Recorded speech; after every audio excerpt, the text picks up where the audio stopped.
Well, hello there. My name is Emmy, and welcome back to this Minecraft Hardcore series where we are taking our time to enjoy the game of Minecraft. In the last episode, we built this beautiful cherry blossom barn, which I'm super excited about. I think it turned out so cute.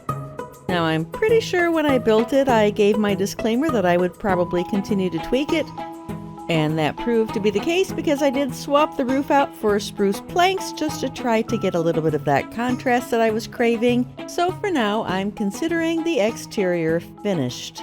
But there was one hidden feature that I didn't tell you about yet that I really wanted to work on. And that is I want to make an ethical wool farm.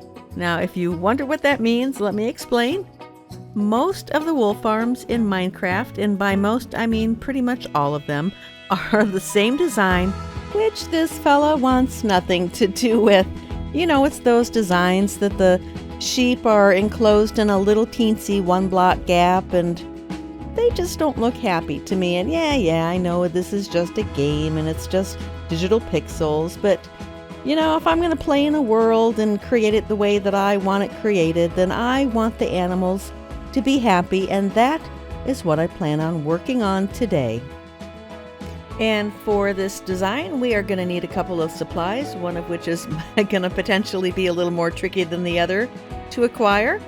And those supplies are, we need some amethyst, and we are going to need a, I forgot what it was called, a skulk sensor. That's it, a skulk sensor. Which means we're gonna have to go find ourselves an ancient city. Oh. Now, believe it or not, I actually really like ancient cities. When they first came out, could have cared less. Didn't care if I ever went into them, but now I love the adventure. However, that being said, I think I will start by looking for an amethyst geode. So part of my strategy, at least for now, is to mine around gold level so that we can resupply our gold for our villager curing. But in reality, I'm just going to mine around aimlessly and hope to find a geode. Oh, this could be a good thing, or it could be a very bad thing. And right now it's bad. Very bad. Okay, maybe not my proudest moment, but the object of the game is to stay alive at this point, so I'll do what I must do. So along the way, we did manage to find a little bit of gold, a little bit of iron, a little bit of trouble, but eventually, thankfully, we did manage to finally stumble upon an amethyst geode and a little bit more gold. I absolutely love how magical the geodes sound. In moderation, kind of like wind chimes, they're pretty for a minute, but too much is definitely too much. I believe we actually only need 3 amethyst shards, but might as well grab some extras of those and the blocks while we're here. And with those under our belt, we only have the bigger task at hand left to tackle, and that will be finding ourselves an ancient city and getting a skulk sensor. What could possibly go wrong? So I'm pretty sure I remember there being a very tall, snowy region out by where we found that first village up on the hill. So I'm hoping that where there is a mountain, there is an ancient city underneath. That's the game plan anyway. Alright, I guess the easiest thing to do would be to find a low region on the mountain and simply start digging in and down. Actually, in case we do actually find one, I might as well try to make the entrance a little bit recognizable in case we want to come back here. Maybe. Now, part of my struggle is going to be if we do find an ancient city, I don't know if I can resist going in and exploring. I do have wool with me just in case. But I know we need to be careful. But I actually don't find ancient cities that hard to navigate. To be honest, if I found it extremely early in the game before I had any armor or anything, I would still go in there. Well, I'd want wool. That's the only thing, is I won't go in there without wool. Alright, we're gonna have some oogly googlies to deal with along the way. This is The trip to the ancient city is probably more dangerous than the ancient city itself. Okay, I think the old water bucket trick is probably the easiest way to do this. Hopefully we do this. Oh gosh! Oh! Woo! Alright, we're fine. That didn't even touch us, but still. There we go. Water is such a strong method of defense. I forget about using it to just sweep the mobs away down in the caves. And goodbye. Ooh, a bonus carrot. How delicious. I feel like I should make a stairway back to our path so that if we actually find the same way back out. And plus we've got that entrance coming in. I don't know. I just like to have everything somewhat tidy. I guess the bad part of doing this is in the process we are collecting a symphony of zombies down here watching our work. If you fellas had any decent sort of upbringing, you would lend a hand instead of just being down there and complaining. And this is going to be another struggle, is to not fill our pockets all the way before we even get there, because I want to have room for the loot. Oh, it's so hard to resist though. I'll just be selective, just the things that I really, really need, like gold and diamonds. Maybe iron. But honestly, I've got plenty of iron. But just a little bit more won't hurt anything, will it? Nah. Ooh, I hear a sensor. I hear it. And now I just have to find it. I see Skulk. It's beautiful. I do love this block. Okay. Oh my gosh, break already. Oh, I didn't even think to bring a hoe. And there is the Skulk sensor that we need. And technically speaking, we could be done. Look at that, our inventory is already full. That is exactly what I was trying to not let happen. Alright, so we're not in an ancient city. We've just found the deep dark. And technically we could be done. We could go home right now. But I really want to see if we can find an ancient city. Let's just, we won't go for long. Just let me peek around just a little bit. And, ooh, Shrieker.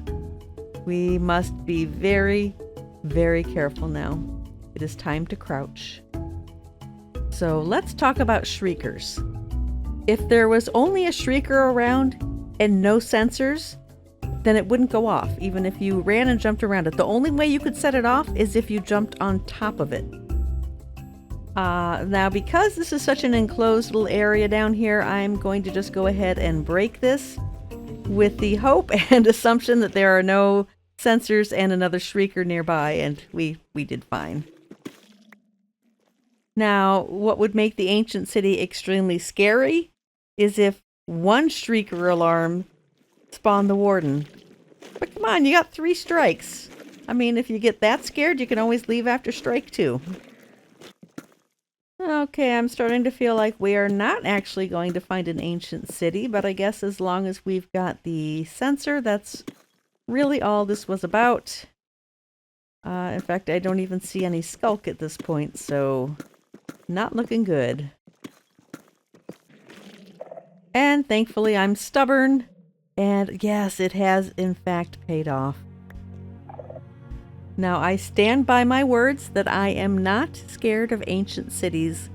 However, I would be lying to you if I didn't say that there is a little part of me that's nervous, since this is hardcore and the stakes are higher. So I'll be very careful. I always like to take a really bright colored wool so that it is very easy to identify anything that I want to mark along the way, especially the exit. Alright, I am going to remain crouched and proceed very cautiously because we have just encountered our very first shrieker. So the rule of thumb with shriekers is the only way you're going to set it off is if you activate a sensor within 8 blocks of it, or if you step on it. Now, looking around, I do not see any other shriekers in the vicinity. The only danger in breaking a shrieker is in setting off a sensor that could activate another shrieker in the vicinity. But since we have none, we are going to break this. And as you can see, everything is fine. All right, now we are getting into an area that has a few more variables at play. We've got that shrieker up high and the shrieker down low. So this is where those wool blocks will start to come in handy. I'm going to go ahead and block the shrieker off so that it cannot receive any signals from the opposite side there. Because we also have a shrieker down here. And with those sensors in the middle, that's going to be setting everything off. So we will guard ourselves by blocking the easy low-hanging fruit here. And now once we get these lower level shriekers covered up, we can head up top there and work on breaking that shrieker, assuming there's no more hiding up here. And it looks to be pretty safe. Okay, now we can put our money where our mouth is by breaking this one and proving that our theories are correct. Splendid. Still a little nerve-wracking though. Sometimes I mistake one noise for another and think I set a shrieker off, but oh, we know what we're doing here. We got this. I thought there was another piece of wool underneath me. Well, lesson learned. Mistakes do happen. To be honest, I'm not even going to worry about that one strike because we're moving very slow with our sneaking around, and we've got a couple other shriekers that I feel pretty confident in disabling over here. So by the time we get through all of this, then hopefully our strike will have expired and we will be starting fresh. Now here's one other little trick for you. If you actually throw a wool block onto the sensors, it will keep them busy and it will not alert any other shriekers in the area. A lot of people don't know that, and it's a very, very useful trick. All right, let's make our way up here and yep, see if there's a chest, and sure enough there is, and it looks like there is nothing that's going to be signaled over here. That's almost like a free welcome gift. Oh, wow. Amethyst shards. It didn't even dawn on me that you could find those in the ancient city. I didn't even have to go find that amethyst geode. Oh, well, it's all good as long as we got them one way or the other. You know, okay, so what am I looking for in case you're curious is I definitely want some Swift Sneak books and enchanted golden apples, and I'd love to get the other side disc. That would be amazing. Oh, and if it's not asking too much, I would like a diamond hoe with silk touch, since I forgot to bring anything like that. Honestly, the easiest way to quickly scan for danger is where is one shrieker in relation to the next shrieker. There could be 100 sensors all in this area, but if there's no shrieker for them to set off, then no big deal. Break the shrieker in front of you. All right, there are definitely a few to contend with in this area, so I'm just going to block the easy ones off over here. Now the signals do pass through the solid blocks, so I am going to keep these sensors occupied over here by doing that wool trick. And if I can get it in there, that's better. So everything over here is covered or occupied, and there's nothing that should trigger any of the other shriekers at this point, so we are safe to go ahead and break it. And this one.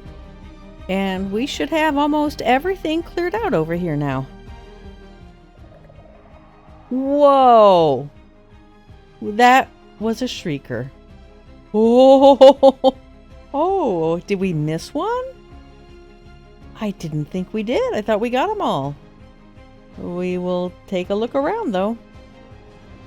I swear I looked everywhere.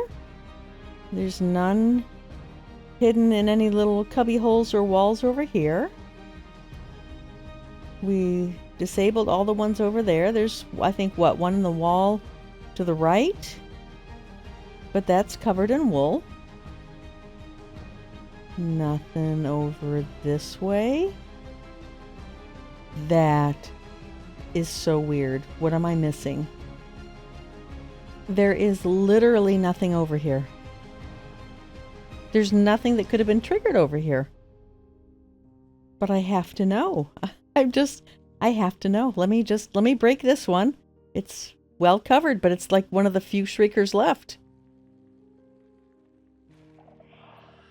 Oh my gosh. I don't understand where it's coming from. There's no other shriekers. This is seriously going to drive me bonkers because I'm extremely confident in my abilities, but I cannot figure out what is getting set off. This is literally the only other shrieker over here. I'm going for it. All right, that broke no problem. I don't think that couldn't have been going off, though. It was covered in wool. But since nothing shrieked, I guess we're safe. I'm not convinced. I'm curious because there was one time when oh gosh. Oh, it has to be buried. That's what I was going to say.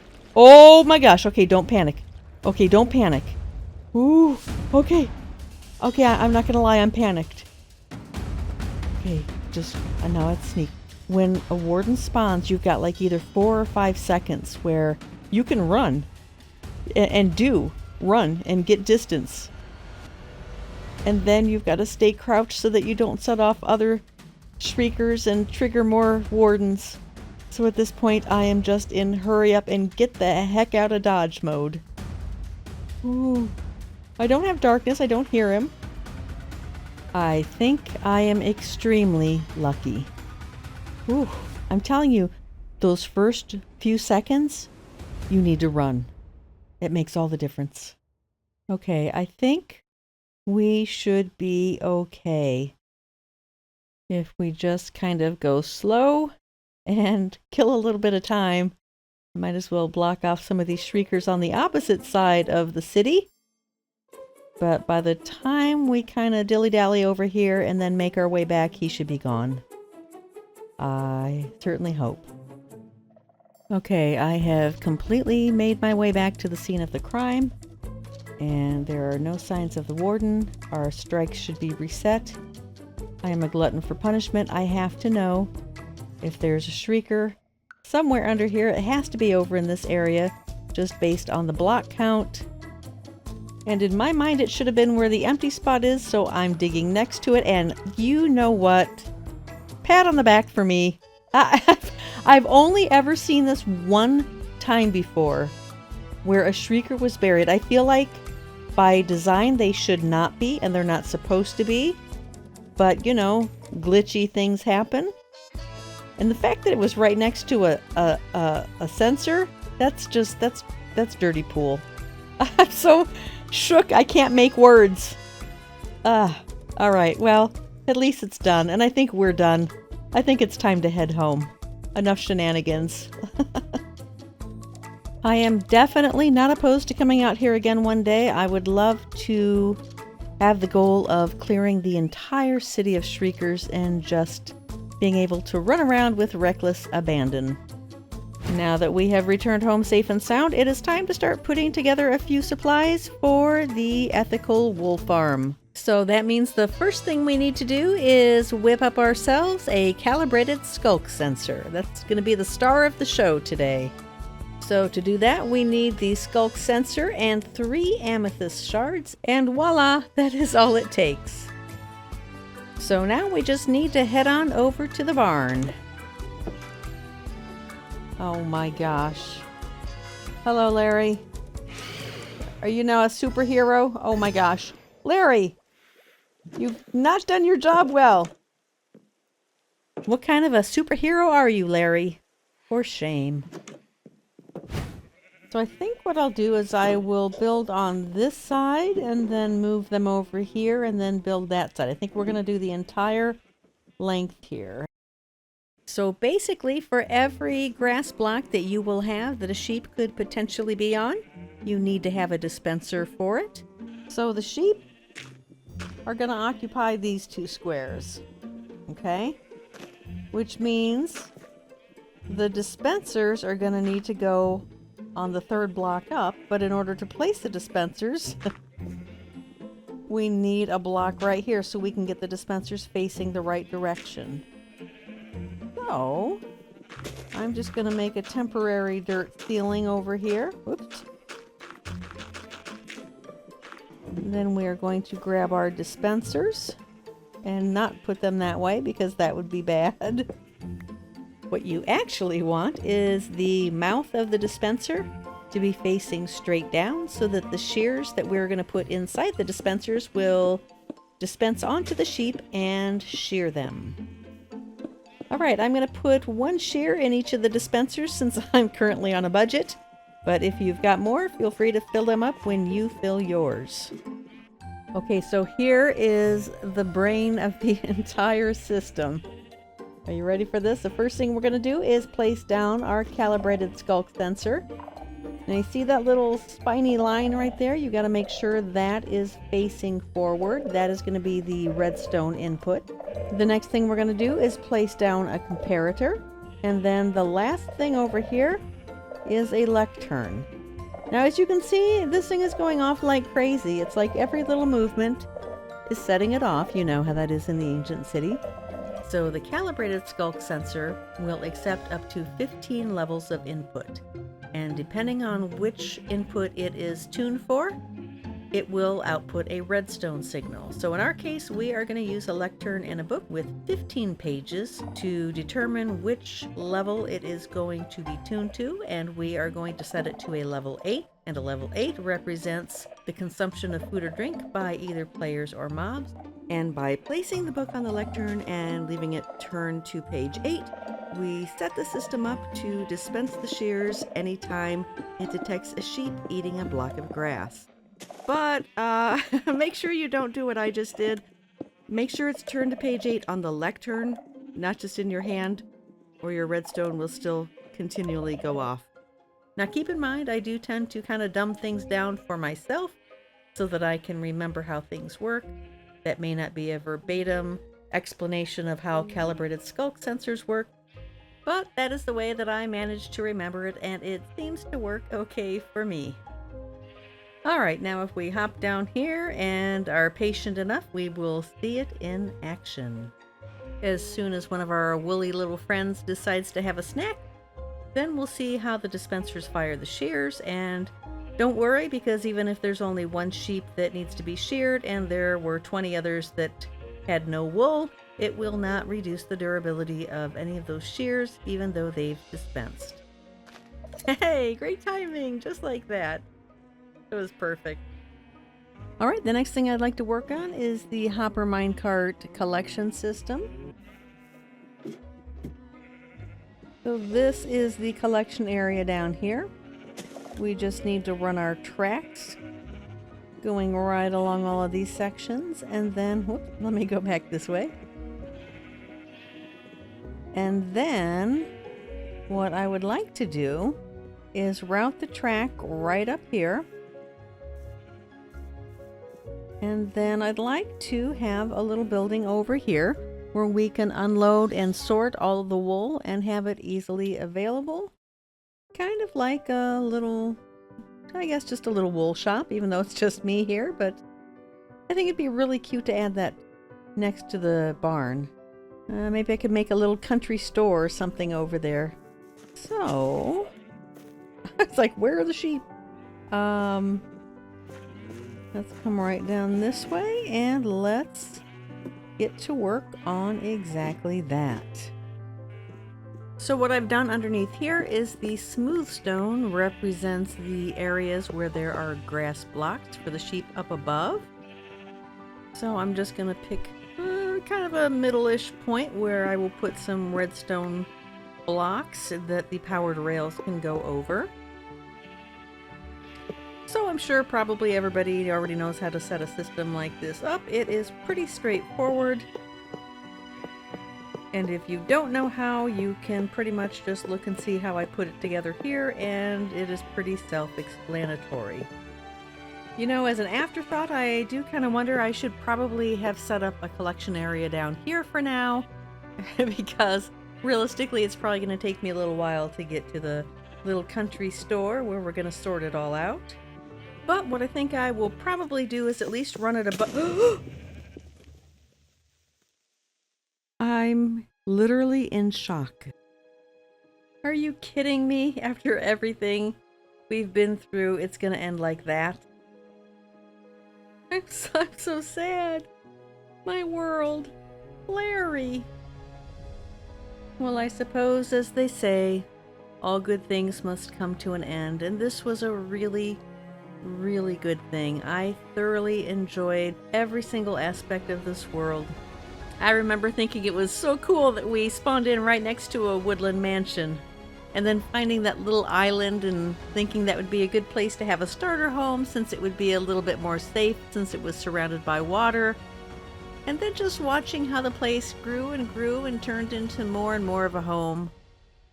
I have really, really enjoyed this journey. I knew that there was a risk. That is the risk of having a hardcore world, as it can be taken from you at any moment. I'm sad that we didn't even get to go fight the dragon, or we never even found the stronghold. But we did make a lot of beautiful memories, and I am honored that you were here with me. So, I guess we will see you for the next adventure. Bye-bye.